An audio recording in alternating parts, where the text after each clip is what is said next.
What's up, everybody? Kyle here at Let's Talk Wax with prospect hot sheet number 3, and these are the top performing prospects from the last 30 days. I've got a top 10 across all minor league levels, and I've also got 5 honorable mention from each individual level. And before we dig into all these prospects, I'm going to go over my Let's Talk Wax ranking system.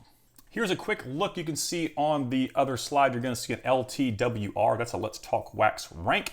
And that is based on a player ceiling, and it's just my personal opinion, which really doesn't matter for much at all. So Elite is going to be an ML MVP ceiling, and a 7 is going to be an upper level MiLB burnout. And you can see all of the different ranks in between. Elite rankies are very few and far between, and 1s are also very few and far between as well. You'll see some 1.5s on this list, and that is a very high ranking. I usually stay between the 2 to 2.5 range with most prospects that I really like.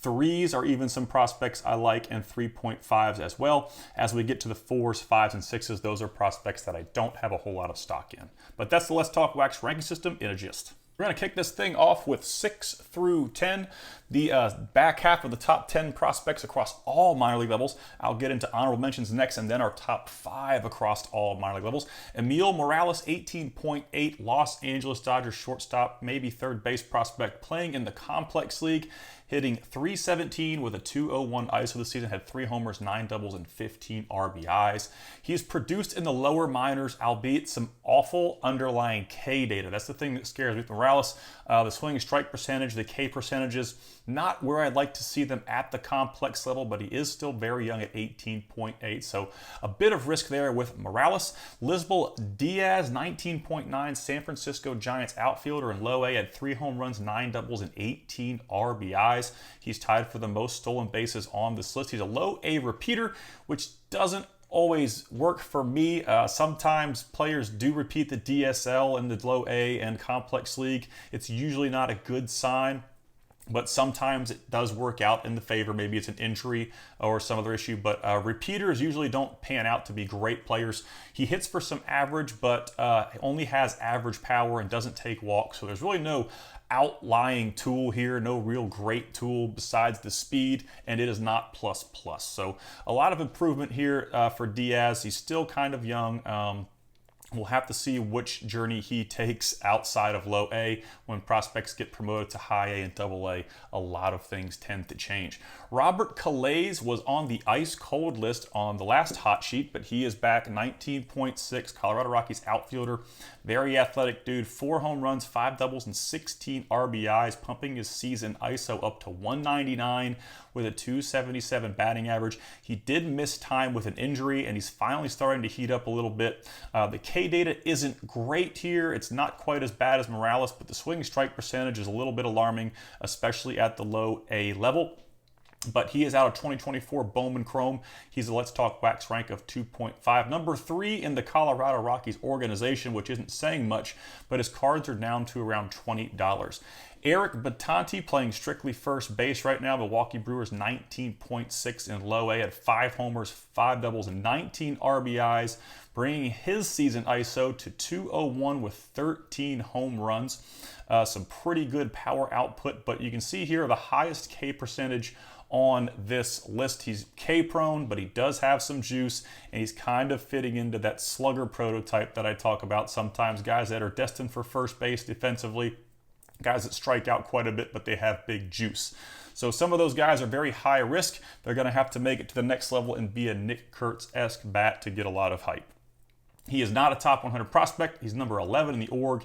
He's a $30 auto, which is pretty expensive right now, I think, for a Let's Talk Wax rank of 3. Chase Harlan has absolutely come out of the woodwork. 18.9 in the complex leagues, a third baseman with the Dodgers organization. Hit 6 home runs, 6 doubles, and has 26 RBIs over the last 30 days. So a blowout month for Chase Harlan. He was a 3rd-round pick out of high school in 2024. He's looking like he needs a promotion to low A. He's got a .254 ISO, a 17.3 K percentage. He's number 16 in the organization with the Dodgers, and if he continues to perform like this, that's going to change. So will his Let's Talk Wax, where I have it at a 3 right now, because I normally don't get super excited about DSL and complex league stats. I really kind of hold off on these prospects till they get into A ball and high A. before I get excited about them, and then the big jump to AA comes, and that really separates the actual players from the wannabe players, I guess you could say. The dudes from the players. So he's out of 2024 draft. His cards are kind of expensive right now because everyone's kind of catching on at $25. That's going to wrap up 6 through 10. We're going to get into all of our honorable mentions from throughout all leagues. Before we do, if you guys enjoyed this content and you want to help support the channel, I do have a Patreon page. It's about $5 a month to join. There's tons of exclusive content over there. First Chrome and first autograph checklist breakdowns for every release from 2020 to the present. I'm working on updating all those right now. I just got done updating 2025 Bowman. I've got team break guides for all releases to the 2020 as well. My Juggernaut prospect rankings, which I update every month, are stat-based ranks, and you can sort those by player and by rank, so you can see where your favorite players fall in amongst all minor league players. They all have a certain score based on those stats. I have a top 150 Bowman Chrome autos at under $50, and also get access to a private Discord server with about 400 active members. It's a really great place to be. Lots of good content over there and discussion. My man Bobby does a great job keeping y'all up to date with stats. Just a really cool server, and if y'all want to help support the channel, like I said, you can join my Patreon. I'll put a link to it in the description. You also get access, early access to all of my YouTube video info as well. I'm going to take a quick look at our honorable mentions out of AAA, both International and Pacific Coast League. We've got Jacob Marcy, who just turned 24. He struggled quite a bit in 2024 after being AFL Fall League Player of the Year, but he's already surpassed his 2024 home run output. So 9 home runs over the last 30 days. Some big stuff happening for Jacob Marcy. Another fellow 24-year-old, Spencer Jones, absolutely ignited over the last 30 days, 10 home runs. He's got big power and big swing and miss. He's a very high-risk prospect. He would definitely have been on the top 10 along with Marcy if he was under the age of 24, but just a really big blowout month for Spencer Jones. Just a very high-risk prospect as well. He carries the Yankee hype, so he's also obviously going to be expensive. He's at a $150 auto right now out of 2023 Bowman. Carson Williams had 8 home runs and hit .282. He struggled in the front half of the season, but he's finally starting to heat up. Plus defense and offense in he's got a plus defensive and offensive ceiling. I think he's got the likes to be a pretty special player. All 3 of these guys could have been in the top 10. They just, it's hard for me to do a slide with one person on it. So, like I said, these 3 guys had really good months. Yankiel Fernandez was recently promoted to the major leagues. A lot of people have been holding on to him for a while. He's kind of struggled in 2024. He was a high-profile bat in the lower minors, so he's going to get a shot at the major league level. So his card prices might jump from $15. Bryce Matthews has a high-speed power ceiling, but also has some swing and miss risk. Swing and miss risk, some things I've always talked about with Bryce Matthews are the swing and miss tendencies, the risky bat possibly. AJ Vukovich hit .270 with 17 jacks in 2024, but he's not doing so hot so far in 2025. In the AA Eastern League, Max Anderson continues his 2025 domination with a .342 batting average and 11 home runs this season. His prices are rising fast. They're at $30 right now out of 2023 draft. Ryan Clifford, sorry, I am getting tongue-tied today. Big juice, but does have contact risk. He's got 15 jacks in 2025 so far, so his power bat's always been there, just a matter of how much contact he's going to make. Rock Riggio, another Yankee hype guy, is blowing up in 2025 as well. A True Blue auto sold on April 7th for $17. And now his base autos are at $40. So if you bought into Rock Riggio back in April, it's probably a good time for you to cash in because his prices are skyrocketing. That was a True Blue auto. A raw one sold on April 7th for $17. Base autos now going for $40. Mikey Romero coming off an injury. He's hitting .280 with a .212 ISO so far in 2025. His SSP cards are still pretty expensive at $75. Charles McAdoo hitting .242 with 8 homers and 16 RBIs. He's a very cheap auto at $5, but he's also 23.3. And he's a bit old. George Lombard continues to struggle a little bit. He's still one of the youngest players in AA, and he's just struggling to get acclimated. He was absolutely dominating high A. The Yankees promoted him to AA, and it's a big jump. It's a big adjustment, especially for a just freshly turned 20-year-old kid. Out of the Southern League, we got Pedro Ramirez, has exceptional contact tool with above average speed, but limited power. It's a $5 auto for y'all to check out. Hector Rodriguez hasn't slowed down in AA. He continues to hit for average and power, pretty much like he's done throughout his entire career. Cooper Pratt, another one of the younger players in AA this season, hitting .254 with 5 home runs runs and 20 stolen bases in his first season at that level. So some impressive numbers there for a youngster at his first taste of Double-A. Colton Ledbetter is hitting .280 with 22 stolen bases. He just got limited power and some contact risk. He's a $5 auto, though, to check out of 2023 Bowman Draft. Cam Collier was promoted to Double-A last month. Contact has been great, but the power numbers have been way down. So I'm wondering if they're trying to tweak something with his swing to make him more contact-oriented and then try to get back to some more power. Not really sure, but like I said, the power numbers are down, but the contact is up, and he's 20.7 playing in Double-A. So some good things happening there for Cam Collier. Braden Taylor has really struggled since entering Double-A. He played a little bit Double-A last year. He's in Double-A this year again. He's hitting 100 with 23 strikeouts over the last 30 days. Leading off the Texas League is Gabriel Gonzalez, who's hitting .340 with 6 homers and 6 stolen bases. In 2025, he does have some high ground ball to fly ball rates, though, which may impact his power output. Walker Jenkins missed some time in the front half with an ankle injury, but he's been performing well since his return. Joshua Baez continues to stroke. This is the best, him and Tommy Troy, I'm just going to cover them together. They're having the best season of their career right now. Baez has lowered his K numbers, which have led to more home runs. He hit 6 over the last 30 days. And Tommy Troy right now is hitting .286 with 9 homers and 16 stolen bases. So breakout years for both of these guys. Tommy Troy was like a $15 auto in 2024. Joshua Baez was like a $2 auto last year. So some really cool jumps for those two guys. If you've been holding on to Joshua Baez, his prices have absolutely skyrocketed. They're only sitting at $20, but like I said, you could buy his stuff. You could buy like refractors for $5 last year. Stuff was super cheap. Kala Rosario having a good month, hitting .246 with a 171 ISO so far in 2025. He is a bit K prone, and he gets the majority of reps in right field, but he is getting hot right now, so maybe he can heat up and increase his season stats in 2025. Ice cold, we've got Luis Baez, 21.4 Houston Astros. He hit 21 home runs back in 2024. He did miss some time earlier this season. He's struggling to get back on track. His cards have jumped all the way down to $5, 26 strikeouts in the last 30 days. Out of the High A South Atlantic League, Esmeralyn Valdez is absolutely blowing up this season. He's recently promoted to Double-A. He hit 20 home runs in High A prior to his promotion. On absolute fire. I see Esmeralyn Valdez stuff going all over social media for sale. People trying to dump that now and buy it as well. So a breakout year for Valdez. Emilian Pitre, he's one of my favorite $5 autos right now. He's got a .280 batting average with 7 home runs. I did cover him in my sleeper prospects for 2025 Bowman video. I feel like his prices are going to start to get a little more expensive. He's playing too well right now to have a $5 auto, and especially being in a brand new release. So if you can still find those for $5, good for you. I still think that's a pretty good price, but over the last next week or so, I'm not sure they're going to be that cheap anymore. Connor Griffin, $300 auto, not a $5 auto, but rightfully so. He could be a top 5 prospect in 2026. The kid's just really, really good. I talk about him every week because he's always on the hot sheet. So really good player. Like I said, I think it could be a top 5 prospect, maybe even a top 3 one day, you know, as he develops. Could be as early as 2026. But a special player, 19.1 playing in High A. Alexander Vargas, average hit tool, limited power, above average speed. I think he's just on a heater, 23.7. Nobody's going to really care about him, but it's 23.7 playing in High A. Dylan Campbell was recently promoted to Double-A.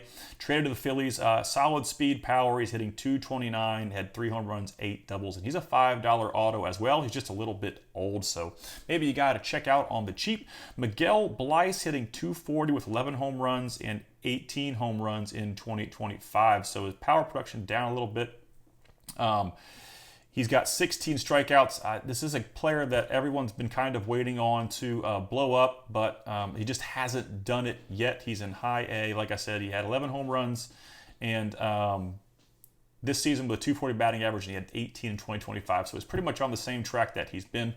And a guy that, like I said, a lot of people are waiting to take off, but just never really could out of that bloodbath of 2021 Bowman Chrome, which I think we all lost quite a bit of money on when we bought into that prospect class. Probably one of the worst in Bowman history. Take us to the High A Midwest League. Josue Briseño, one of the hottest bats in minor league baseball right now, out of the fresh 2025 Bowman release. He's hitting .292 with 15 jacks.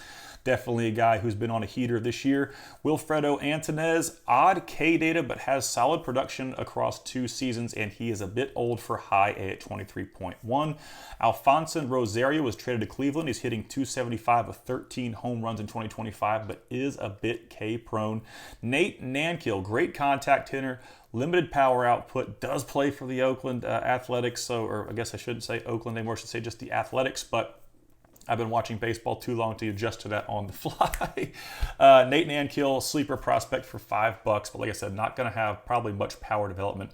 Max Clark makes the list this month, hitting .284, 7 home runs and 12 stolen bases in High A. I think he was recently promoted to Double A along with a group of Detroit Tigers prospects. I think McGonigal has been promoted to Double A. I think a bunch of these guys were just a couple days ago all promoted to Double A before I was gathering my data. But he's got more more walks than strikeouts in High A, which is really good for that underlying K data for Max Clark.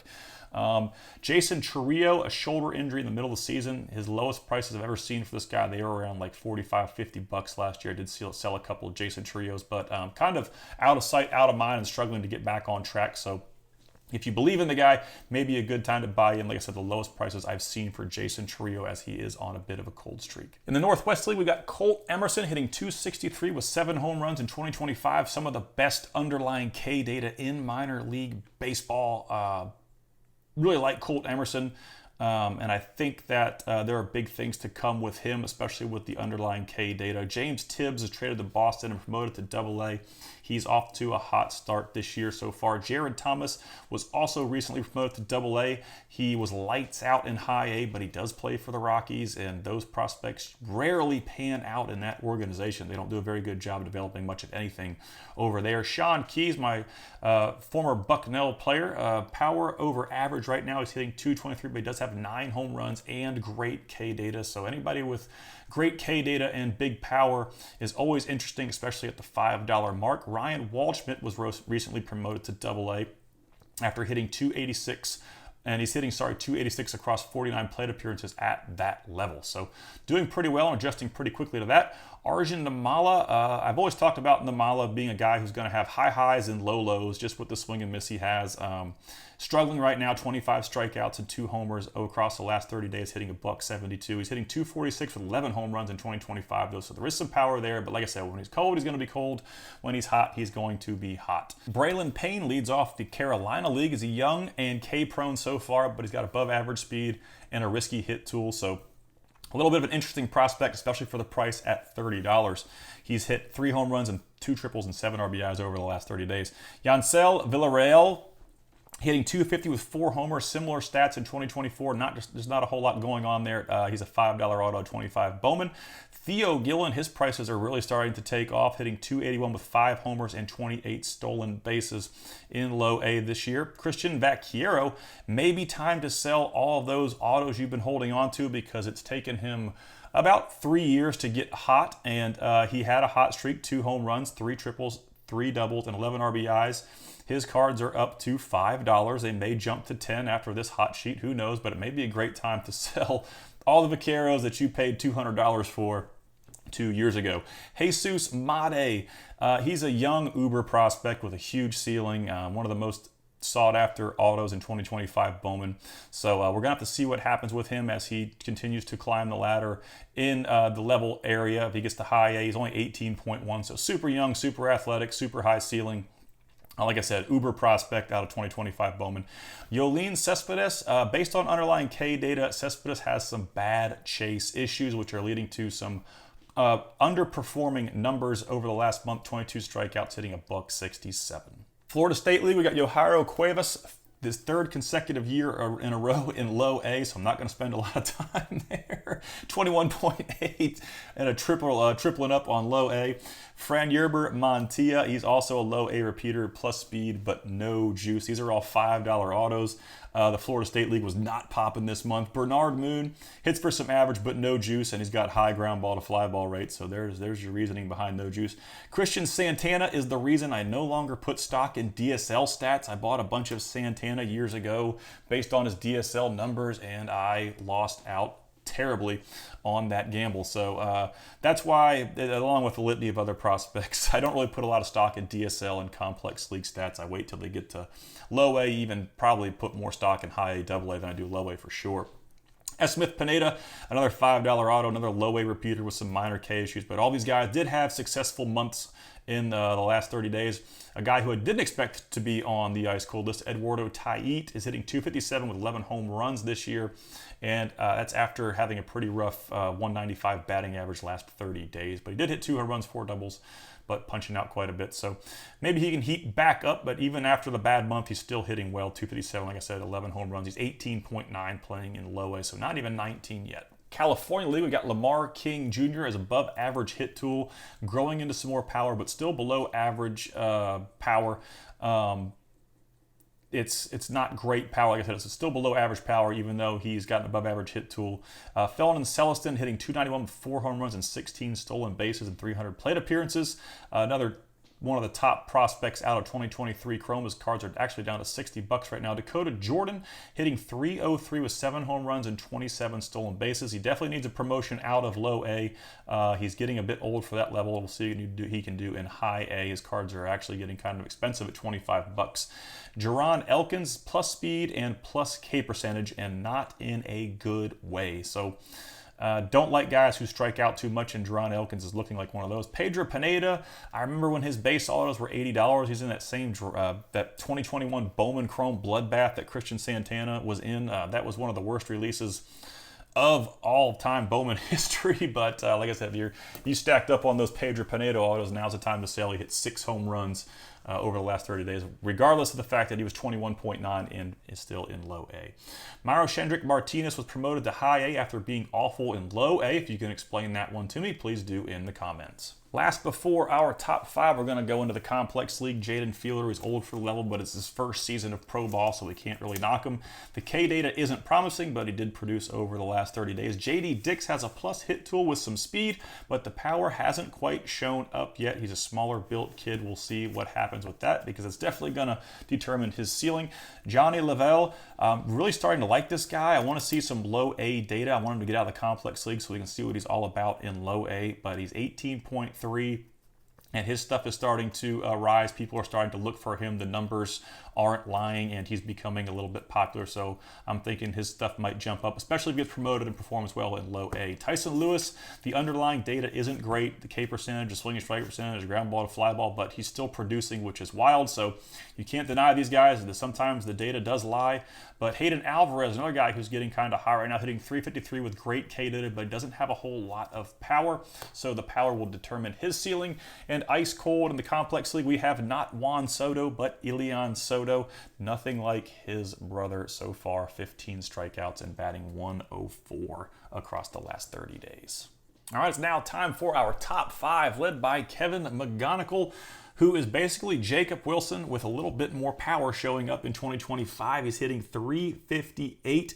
He's got a .259 ISO, 7 home runs, 13 stolen bases, the lowest K percentage on this list at 10.5. He takes more walks than strikeouts. He's number 7 in baseball, MLB.com's top 100, number 1 in the organization. He's the highest ranked, along with Montez, player on this list, and the highest in MLB.com.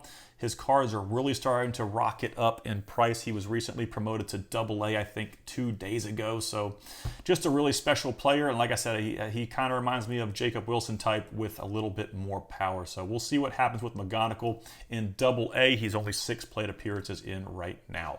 Michael Arroyo, second consecutive season with big offense, but he hasn't played shortstop since 2024. He's playing a lot of second base, so he's going to have quite a bit of bat to do that. But he hit 8 home runs over the last 30 days, bringing his total to 16 on the season.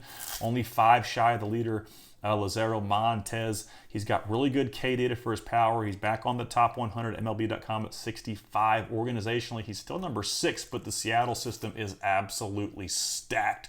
So he could be a top 1 or 2 prospect probably in a lot of other organizations. He's Let's Talk Wax rank of 2, and his cards are back up. They've been around $50 for about 2 years right now because, like I said, he's been playing really, really well over the last 2 seasons. Lazaro Montez, one of the highest ceiling bats in all of minor league baseball. He is a bit K prone, but he leads all of minor league baseball in home runs among players under 24 years old. He's got 21 dingers so far on the year between high A and double A, a 311 ISO. So just some really special pop and thunder in this kid's bat. Like I said, he's got 27% K rate, but I've seen a lot worse for a lot less power. He is number 29 in the top 100, number 2 in the organization. I do have him at a Let's Talk Wax rank of 1.5 just because the power production is so special. Sal Stewart is a guy I have liked for years, and he's finally starting to pop up on a lot of people's radar. I really liked the underlying data this kid had coming out of 2022. He's a very high floor player. I don't know if he's ever going to be an MLB superstar, but he has all the qualities to make it to the MLB and be a consistent player at that level. But like I said, a very high floor, and his future is really going to depend on how much power he can get to. He's got 10 home runs so far this year, playing third base, but like I said, I really like Sal Stewart. I think he could be a very good everyday player at the major league level, but maybe never an absolute stud at that level. Owen Casey hit 9 home runs over the last 30 days. He's 22.9. He's kind of a lot like Montez. He does strike out a little bit more, but he's got a lot of thump. Top 100, he's going to be number 43, but he's 22.9 and Montez is 20.7. I definitely need to make sure I note that. Top 100, he's 43. He's number 1 in the Cubs organization. He's a Let's Talk Wax rank of 2.5. Like I said, big power, hits for average too a little bit. He is K-prone, he's limited defensively, but we could see him in the major leagues as early as this season. So a guy to watch. Owen Casey takes the number 1 spot this year, and that is going to wrap up our 2025 hot sheet number 3. As I mentioned before, if you guys enjoy this content, don't forget to check out my Patreon page. Lots of cool exclusive stuff over there for only $5 a month, and you can help support the channel. I want to give a huge shout out to all my level 3 sponsors. You guys rock. If you enjoyed this content, don't forget to subscribe and like so you don't miss my future videos, and y'all have a wonderful day.